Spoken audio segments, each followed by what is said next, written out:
Bonjour à tous les mélomanes et aux histoires inspirantes. Aujourd'hui, embarquons pour un voyage exceptionnel à la découverte de la vie de Florent Pagny, baryton légendaire, artiste qui a conquis le cœur de millions de Français et du monde entier grâce à ses mélodies profondes et son esprit indomptable. Des ruelles de Chalon-sur-Saône aux splendides scènes parisiennes, de tubes comme Savoir aimer à des moments controversés, l'histoire de Florent Pagny est une symphonie de passion, de douleur et de renaissance. Si vous aimez les histoires profondes, abonnez-vous et activez la cloche de notification sur notre chaîne pour ne manquer aucune vidéo d'artistes qui ont marqué l'histoire. Imaginez un homme debout sur la scène du Zénith de Paris, les lumières vives illuminant sa chevelure flottante et son sourire assuré, sa voix grave déchirant l'air, conquérant le cœur de milliers de spectateurs. Tel était Florent Pagny au sommet de sa carrière, à la fin des années 1990, lorsque Savoir aimer résonnait sur toutes les radios, devenant un hymne à l'amour et au pardon. Avec plus de 15 millions de disques vendus, il n'était pas seulement un chanteur, mais une icône de la musique française, un artiste qui osait être fidèle à ses émotions, osant affronter le monde pour défendre ses convictions. Mais ce halo, tel un feu ardent, a toujours son revers. Une obscurité que seuls ceux qui ont atteint le sommet peuvent ne comprendre. La célébrité a apporté à Pagny la gloire, mais aussi des controverses, des incompréhensions et des blessures jamais cicatrisées. Qu'est-il réellement arrivé à celui que l'on surnommait autrefois la voix d'or de la France? Sa flamme s'est-elle éteinte, ou s'est-elle simplement transformée en une autre flamme, silencieuse mais éternelle? Florent Pagny est né le 6 novembre 1961 à Chalon-sur-Saône, une petite ville de Bourgogne, au bord de la Saône. Ses vignobles vallonnés et ses vieilles maisons en pierre témoignent d'une France idyllique. Mais la vie du jeune Florent n'était pas aussi paisible. Sa famille, composée d'un père charpentier et d'une mère secrétaire mélomane, vivait dans un quartier populaire pauvre, où les difficultés financières limitaient souvent les rêves. Issu d'une famille de 4 frères, Florent grandit dans une maison exiguë, où les rires des enfants se mêlaient aux inquiétudes de ses parents concernant l'argent et l'avenir. Bien que peu riche, sa mère, amoureuse du chanteur Luis Mariano, lui inculqua le goût de la musique, chantant souvent des chansons françaises touchantes à la famille lors des froides soirées d'hiver. Mais l'enfance de Florent ne se résumait pas qu'aux mélodies. Un traumatisme psychologique majeur le forgea, la séparation de ses parents alors qu'il était jeune. Leur divorce, bien que non rendu public, laissa un vide difficile à combler dans le cœur de Florent. Il confia un jour lors d'une interview que ces moments, témoins des disputes et de l'éloignement de ses parents, l'avaient rendu plus renfermé, mais avait aussi nourri une forte volonté de surmonter les difficultés par lui-même. Le jeune Florent errait souvent dans les rues de Chalon-sur-Saône, trouvant du réconfort dans les chansons qu'il composait dans sa tête, des mélodies rudimentaires qui contenaient le cœur d'un enfant confronté très tôt à la dure réalité. Pour subvenir aux besoins de sa famille, Florent commença à faire des petits boulots dès son plus jeune âge. Il livrait des journaux, aidait son père à la menuiserie et travaillait même dans des restaurants locaux où il faisait la plonge et chantait sur les airs diffusés par la vieille radio. Les épreuves de la vie ne l'ont pas brisé, mais ont plutôt forgé en lui une force de caractère indomptable.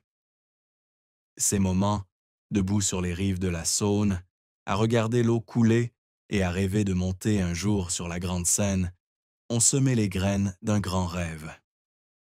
Florent voulait non seulement échapper à la pauvreté, mais aussi prouver qu'un garçon issu d'un quartier populaire pouvait conquérir le monde avec sa voix. Le parcours artistique de Florent Pagny a débuté par hasard, mais aussi par le destin. À 16 ans, le cœur plein d'ambition et une voix déjà puissante, Florent quitte sa ville natale pour Paris, où il croit que son rêve se réalisera.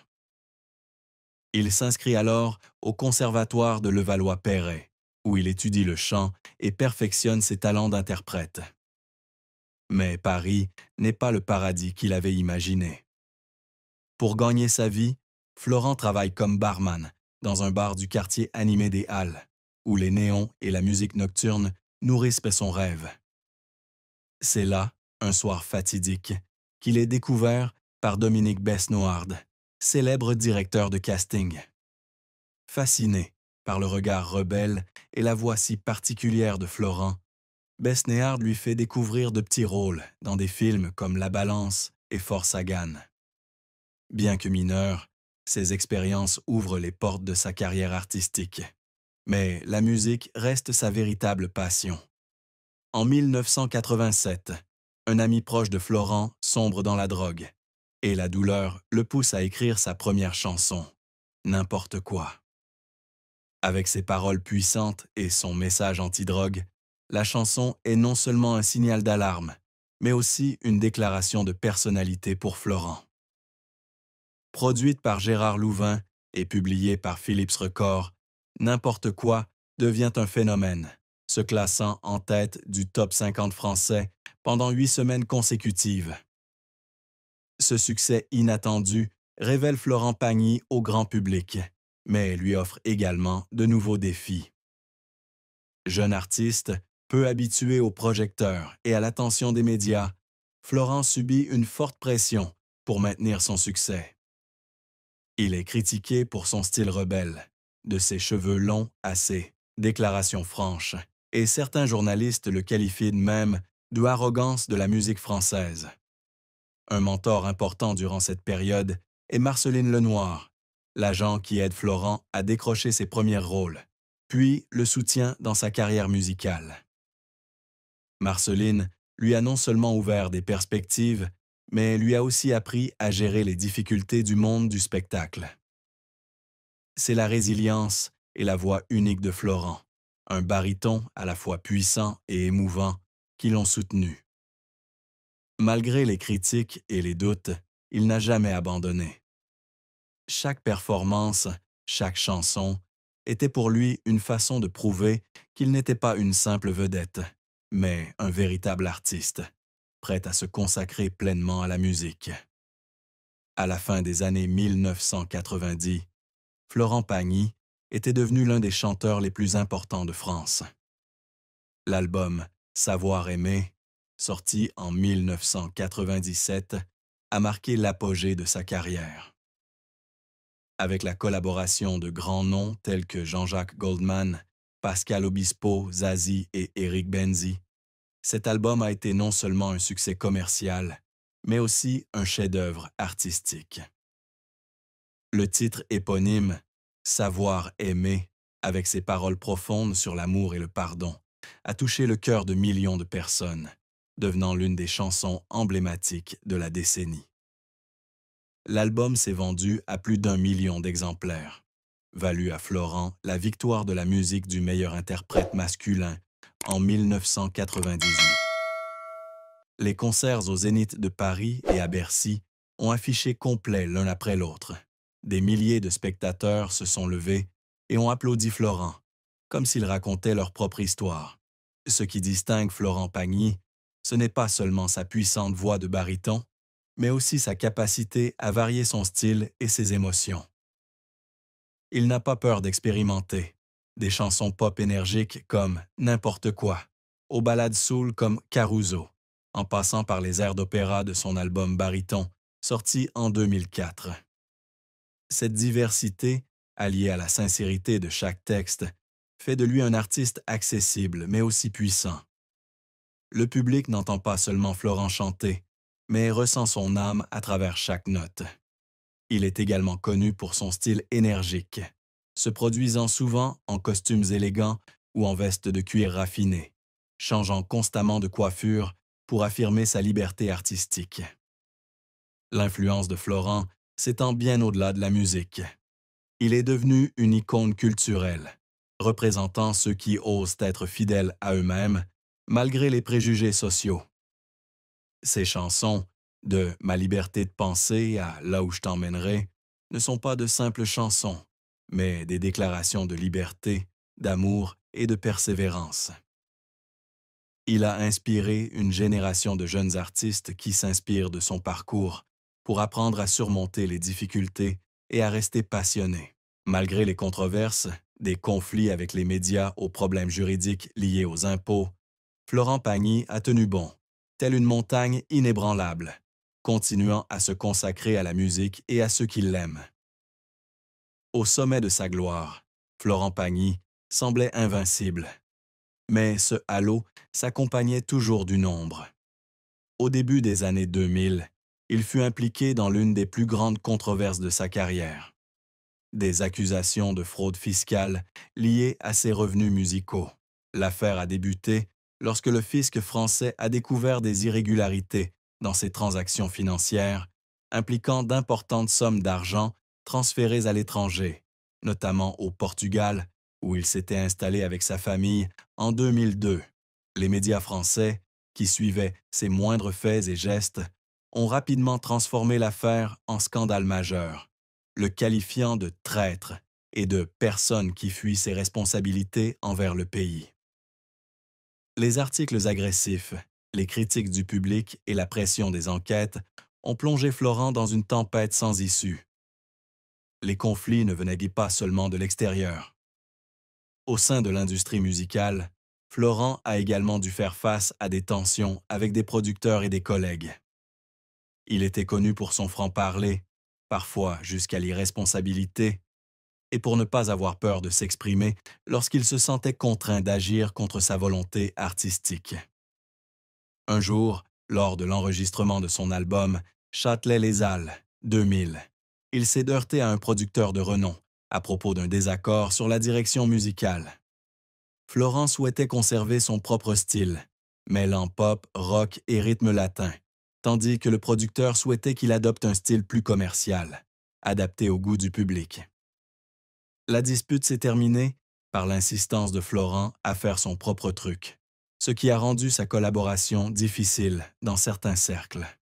« Je ne suis pas là pour plaire à tout le monde », a-t-il déclaré un jour lors d'une interview, la voix pleine de fierté, mais non dénuée d'une pointe de lassitude. La véritable chute a eu lieu en 2004, lorsque le scandale fiscal a éclaté. Florent a été condamné à payer une amende de plusieurs millions d'euros. Bien qu'il ait insisté sur le fait qu'il n'avait pas intentionnellement enfreint la loi, la pression du public et des médias l'a fait se sentir trahi. Il a choisi de garder le silence, refusant d'apparaître dans les médias et se retirant temporairement des grandes scènes. Son silence, bien que visant à se protéger, a été pris pour un aveu de culpabilité. De nombreux fans lui ont tourné le dos, tandis que ceux qui l'avaient idolâtré ont commencé à remettre en question sa véritable identité. Florent, autrefois symbole de liberté et de sincérité, avait désormais l'impression que le monde entier lui tournait le dos. Dans une rare interview, accordée plus tard, il confiait « Je ne me suis jamais senti aussi injuste. Je voulais juste chanter, vivre, mais on voulait faire de moi un pécheur. » Son silence soupçonneux pendant cette période n'était pas un signe de capitulation, mais plutôt une façon pour lui de protéger son âme des vents froids de l'opinion publique. Après le scandale, Florent Pagny refuse de sombrer dans l'oubli. Il choisit de quitter les projecteurs pour trouver la paix et s'installe en Patagonie, en Argentine, avec sa femme Azucena Caamaño et ses deux enfants, Inca et Ael. La nature sauvage, avec ses champs vallonnés et ses montagnes majestueuses, devient son refuge. Là, Florent mène une vie simple, loin du faste parisien. Il apprend l'agriculture, l'élevage de chevaux et passe du temps avec sa famille, des choses qui lui manquaient au sommet de sa carrière. « La Patagonie m'a sauvé », a-t-il déclaré lors d'une interview. Là-bas, je n'étais pas Florent Pagny, le célèbre chanteur. J'étais juste un homme, un père, un mari. Malgré son retrait des grandes scènes, Florent n'abandonne pas la musique. Il continue de composer, mais à un rythme plus lent, avec des albums comme Baryton en 2004, où il exprime son amour pour l'opéra et les mélodies classiques. Cet album, bien que moins populaire que ses précédents, était une véritable déclaration artistique, démontrant que Florent n'avait pas besoin de suivre les modes pour faire ses preuves. Il a également commencé à participer à des projets caritatifs, notamment en faveur des enfants défavorisés en Argentine et en France. Il a organisé de petits concerts dans les communautés locales, chanté gratuitement pour les agriculteurs et les ouvriers, apportant de la joie par sa voix. Ses contributions discrètes, bien que passées sous silence par la presse, l'ont aidé à trouver un sens à sa vie. Florent n'a pas fait le retour éclatant que beaucoup attendaient, mais il n'a pas disparu complètement. Il revient occasionnellement en France pour participer à des émissions de télévision comme The Voice, La plus belle voix, où il est coach depuis 2012. Avec son style sincère et son dévouement, il est devenu un professeur apprécié, inspirant les jeunes candidats par son expérience et sa passion. S'il n'est pas revenu sur les grandes scènes, ce n'est pas parce qu'il a perdu sa passion, mais parce qu'il a trouvé un nouveau mode de vie. Une vie où la musique n'est plus un outil pour se prouver, mais un moyen de se connecter avec son entourage. Florent, aujourd'hui, est un homme satisfait de ce qu'il a, libéré de la gloire passée. En 2022, Florent Pagny a dû faire face au plus grand défi de sa vie, un diagnostic de cancer du poumon. Cette nouvelle, qui a choqué ses fans, a bouleversé la France entière. Il a parlé ouvertement de sa maladie dans une vidéo sur les réseaux sociaux, la voix calme mais non dénuée de fatigue. « Je me battrai, comme je l'ai toujours fait. » Dans les mois qui ont suivi, Florent a subi chimiothérapie et opérations chirurgicales, un parcours douloureux qui a également révélé son indomptable détermination.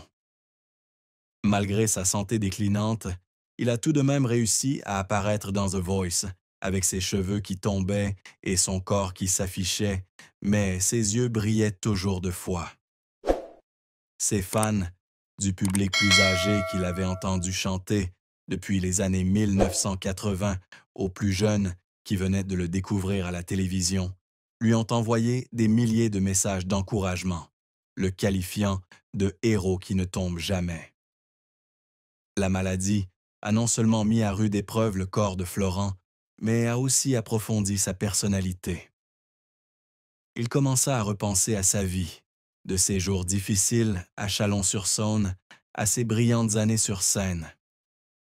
Lors de rares interviews, il confia que le cancer lui avait appris à savourer chaque instant, du réveil matinal avec sa femme et ses enfants à l'interprétation de Savoir aimer devant un public. Il entreprit également l'écriture d'une autobiographie, un livre qui raconterait non seulement sa carrière, mais aussi les leçons tirées de ses erreurs, de ses défaites et de ses victoires. « Je n'ai pas peur de mourir », déclara-t-il. « Je veux juste laisser quelque chose de précieux derrière moi. » L'accueil réservé à Florent dans ces dernières années fut un mélange d'émotions et de regrets. Ceux qui l'avaient critiqué pour fraude fiscale le percevaient désormais différemment, réalisant qu'il n'était pas seulement un chanteur, mais un homme avec des défauts et du courage. De son vivant, des concerts commémoratifs furent organisés dans de nombreux lieux, de jeunes artistes reprenant ses tubes en guise d'hommage. L'héritage de Florent ne se résume pas seulement à des albums à succès ou à des récompenses, mais aussi à son esprit libre, sa sincérité et sa capacité à toucher le cœur de ses auditeurs. Des chansons comme « Ma liberté de penser » et « Savoir aimer » resteront à jamais le feu qui réchauffera la génération future, lui rappelant que la vie, aussi difficile soit-elle, vaut toujours la peine d'être aimée. Florent Pagny, derrière le glamour et la controverse, était une vraie personne. Un Chalonnais ambitieux, un artiste qui a osé vivre pleinement sa vie et un homme qui a lutté contre la maladie. Il n'était pas parfait, mais ses erreurs et sa résilience ont fait de lui une légende. Rendons-nous justice à Florent Pagny. Avons-nous été trop prompts à le juger pendant ces années de scandale, oubliant qu'il a consacré sa vie à apporter de la joie par la musique? Prenons un moment pour réfléchir à son parcours, à la façon dont il s'est relevé après chaque chute et aux leçons qu'il nous a enseignées. Souvenons-nous de Florent Pagny, non seulement comme une voix, mais aussi comme un symbole de liberté et de courage. Et n'oubliez pas de vous abonner et d'activer la cloche de notification pour suivre les histoires inspirantes de ceux qui ont marqué l'histoire, ont marqué l'histoire, ont marqué l'histoire.